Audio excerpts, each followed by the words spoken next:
আজকের ক্লাস শুরু করতে চলেছি নবম শ্রেণীর সাহিত্য সঞ্চয়নে থাকা সৈয়দ মুজতবা আলী রচিত নব নব সৃষ্টি।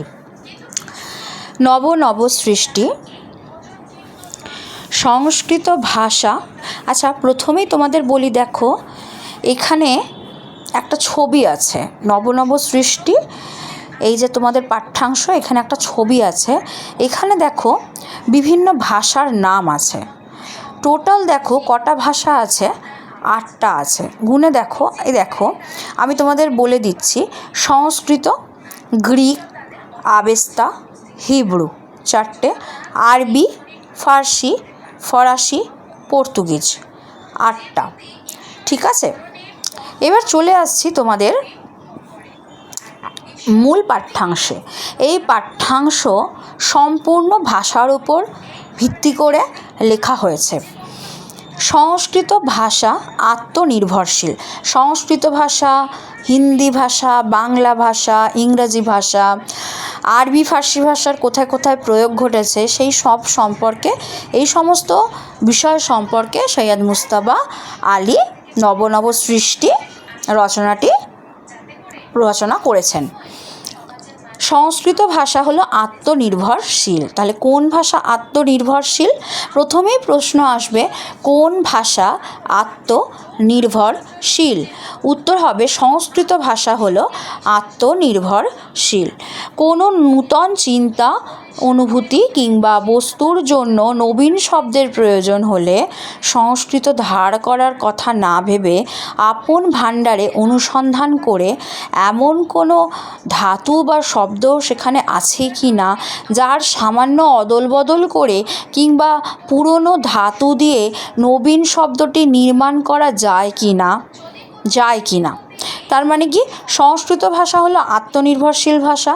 কোনো নতুন চিন্তা, অনুভূতি কিংবা নতুন কোনো বস্তু, নবীন শব্দের প্রয়োজন হলে, নতুন শব্দের প্রয়োজন হলে সংস্কৃত ধার করার কথা না ভেবে, তাছাড়া আপন ভাণ্ডারে অনুসন্ধান করে, সংস্কৃত থেকে ধার করব না, আপন ভাণ্ডারে অনুসন্ধান করব, সেটা যে কোনো ভাষাই হোক, বাংলা, ইংরাজি, অন্য যে কোনো, এমন কোনো ধাতু বা শব্দ সেখানে আছে কি না যার সামান্য অদল বদল করা হয়েছে কিংবা পুরনো ধাতু দিয়ে নবীন শব্দটি নির্মাণ করা যায় কি না।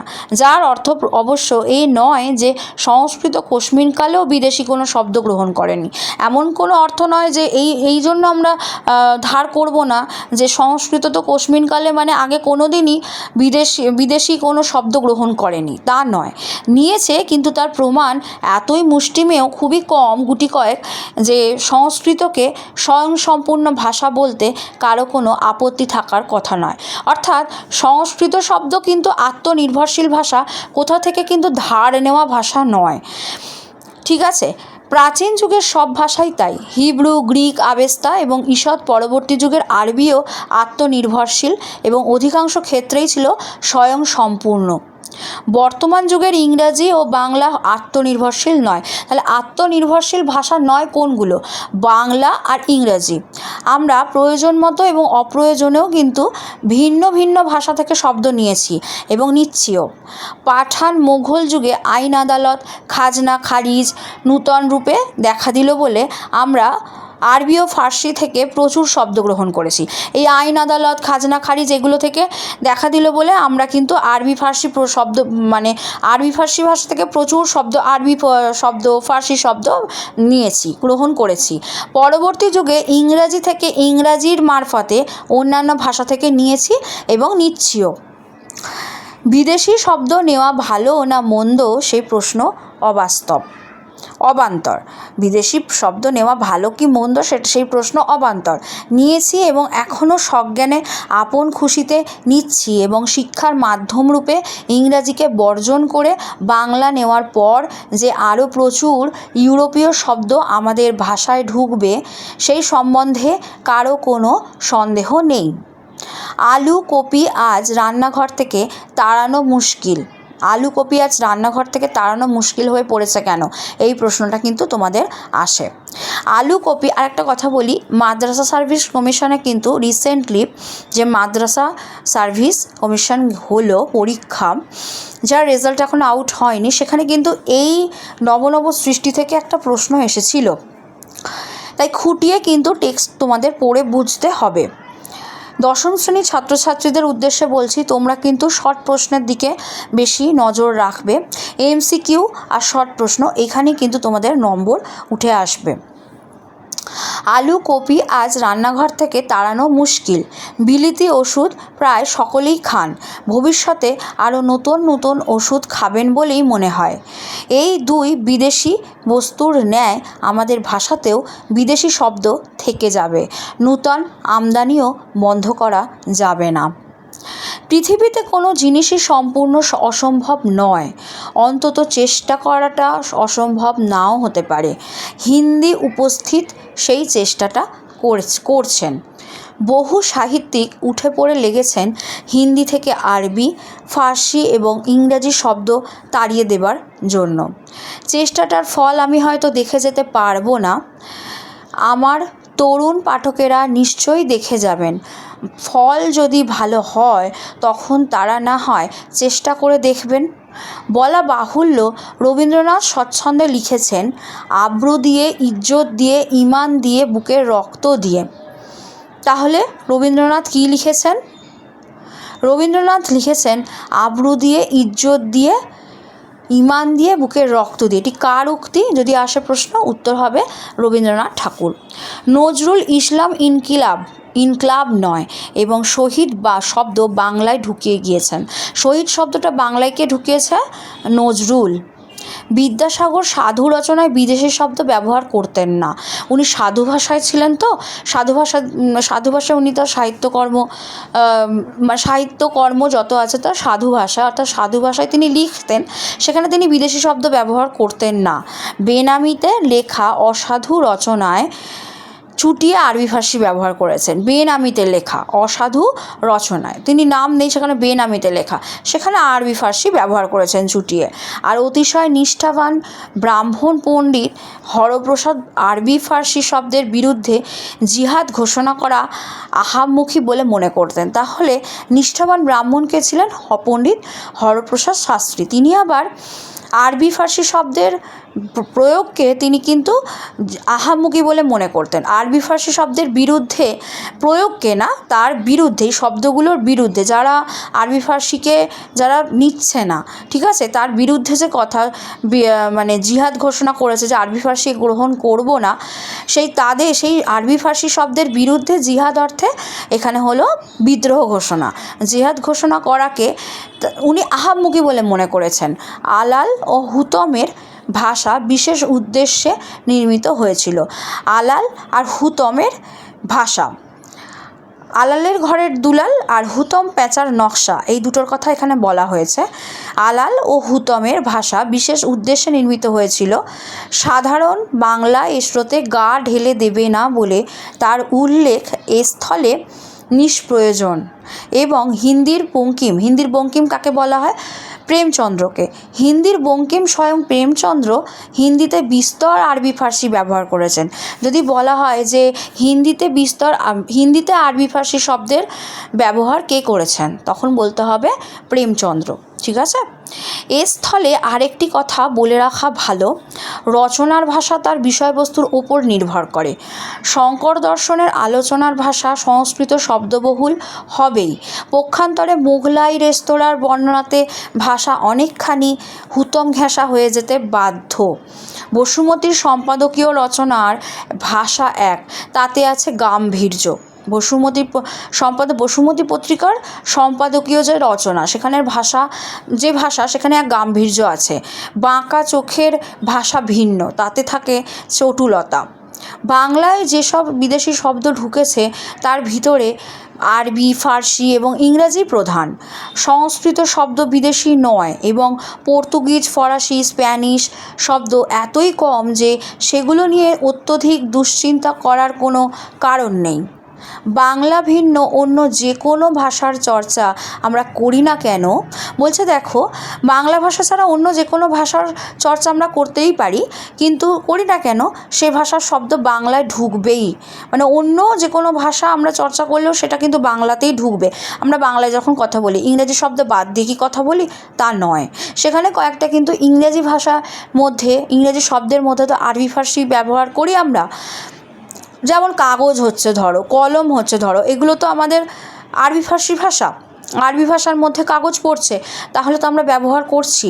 তাহলে বাংলা যখন আমরা বলছি, এবং পেপারও যদি বলে থাকি, সেটাও তো আমরা ইংলিশেই কথা বলছি। ইংলিশে আমরা কি বলবো, সংবাদপত্র কি বলে থাকি, তা বলি না।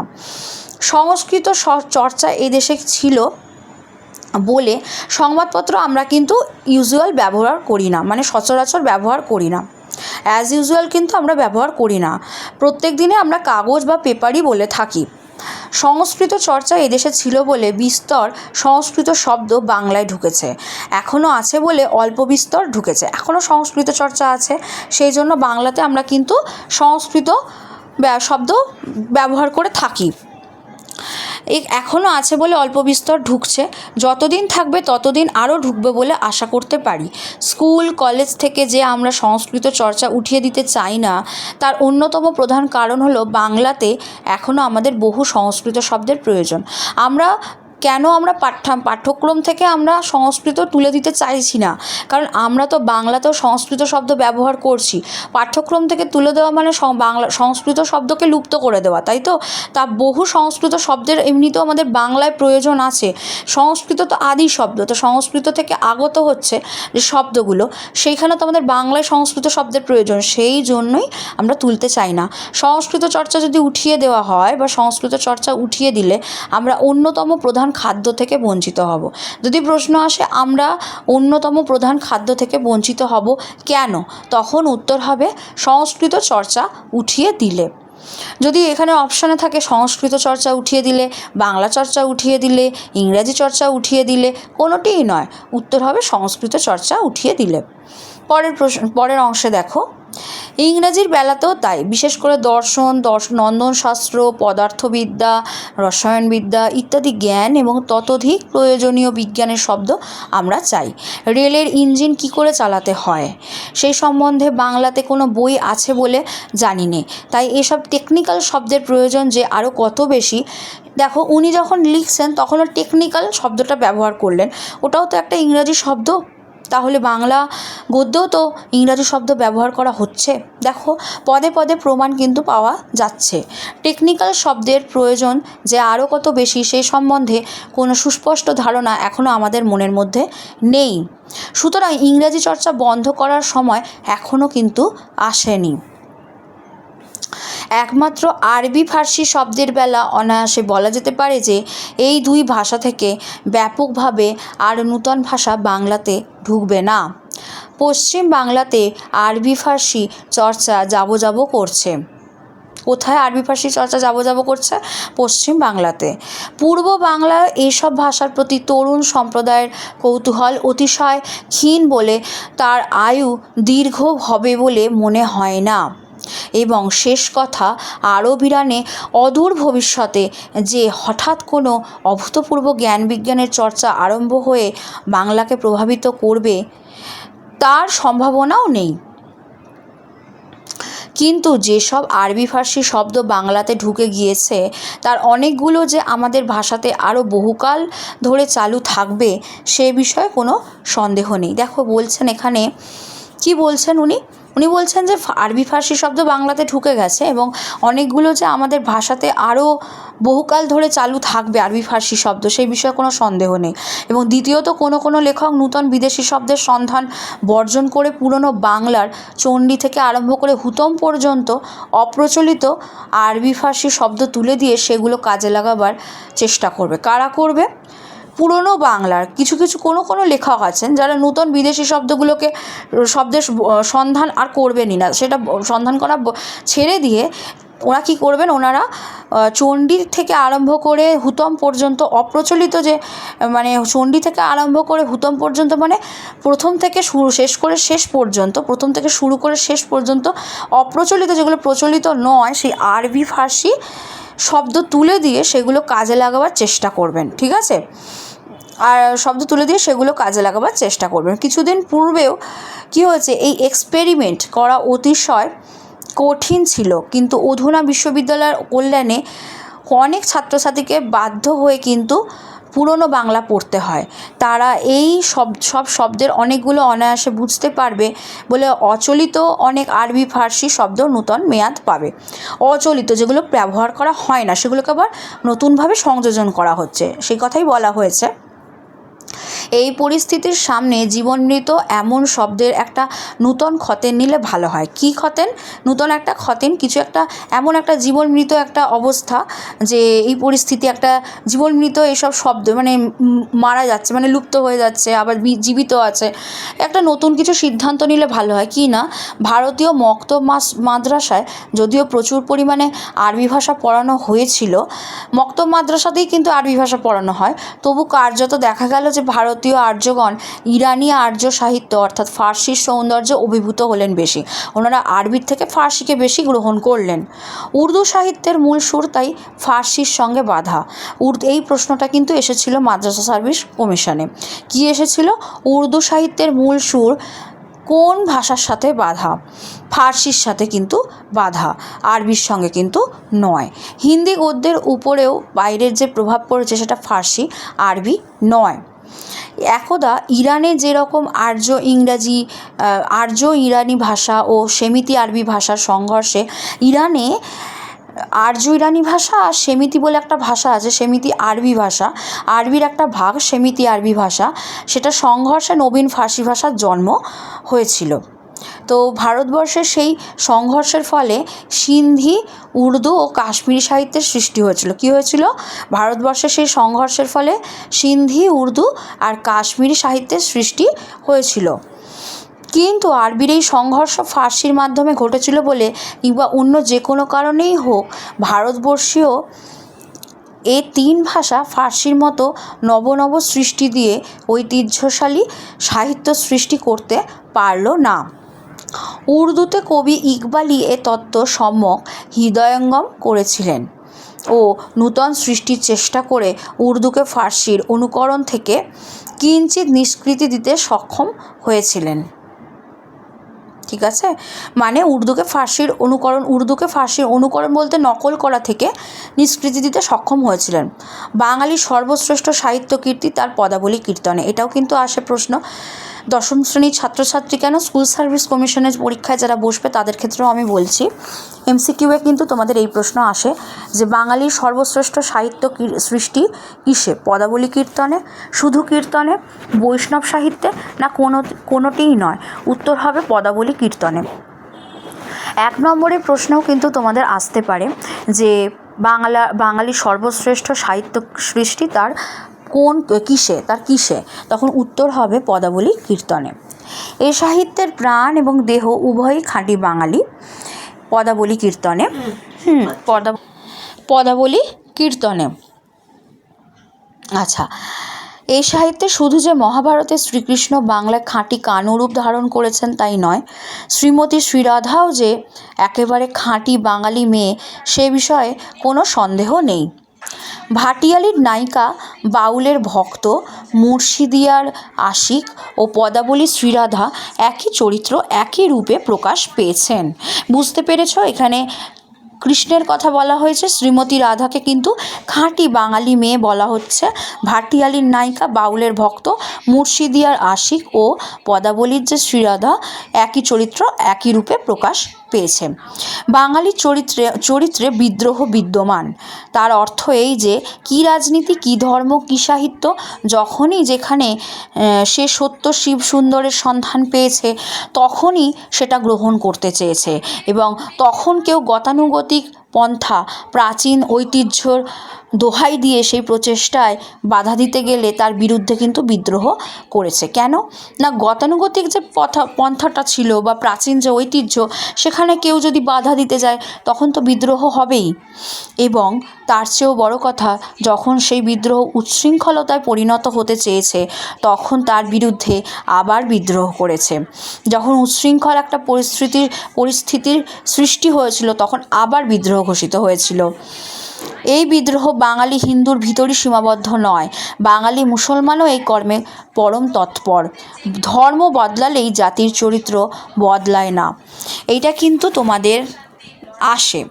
দেখবে বাংলা ব্যাকরণের ক্ষেত্রেও কিন্তু তোমাদের অনেক কিছু আছে যা কিন্তু এইখান থেকে তুলে দেয়। টেক্সট ভিত্তিক নবম শ্রেণীর ছাত্রছাত্রীদের উদ্দেশ্যে আমি বলছি। নবম শ্রেণীর ছাত্রছাত্রীদের উদ্দেশ্যে আমি বলছি, দশম শ্রেণীর নয়, নবম শ্রেণীর ছাত্রছাত্রীদের উদ্দেশ্যে আমি বলছি। দেখো, সংক্ষেপিত আর সম্পাদিত, তোমাদের এই যে লাইনটা বললাম, ধর্ম বদলালেও কিন্তু জাতির চরিত্র বদলায় না, এইটা সংক্ষেপিত সম্পাদিত এটা করা হয়েছে। তো সৈয়দ মুজতবা আলীর নব সৃষ্টি আজকে আমি এই পর্যন্তই পড়ালাম। এর পরের আলোচনা, এই দেখো এইখানে একটা আছে, আরেকবার বলে দিই, বাংলায় যেসব বিদেশি শব্দ ঢুকেছে তার ভেতরে কি কি শব্দ প্রধান, দেখো কি কি প্রধান: আরবি, ফার্সি, ইংরাজি। সংস্কৃত শব্দ বিদেশি শব্দ নয়, এবং পর্তুগিজ, ফরাসি, স্প্যানিশ শব্দ এতই কম যে সেগুলো নিয়ে অত্যধিক দুশ্চিন্তা করার কোনো কারণ নেই। ঠিক আছে, এখানটা নিশ্চয়ই বুঝতে পেরেছো। এখান থেকে একটাই প্রশ্ন আসতে পারে যে বাংলায় যে সমস্ত বিদেশি শব্দ ঢুকেছে তার মধ্যে কোনগুলো? আরবি, ফার্সি। উত্তর হবে আরবি, ফার্সি আর ইংরাজি। এই গেল নব সৃষ্টির আলোচনা। এর পরের ক্লাসে থাকবে নব সৃষ্টির ওপর যাবতীয় প্রশ্ন ও উত্তরের আলোচনা, প্রশ্নোত্তর পর্ব থাকবে। সেই ক্লাসগুলো অ্যাটেন্ড করার জন্য তোমরা অবশ্যই চ্যানেল সাবস্ক্রাইব করে রাখো, বেল আইকন দিয়ে রাখো, লাইক করো আর বন্ধুদের সাথে শেয়ার করে দাও। আজকের আলোচনা এই পর্যন্তই। Thank you students, thank you so much.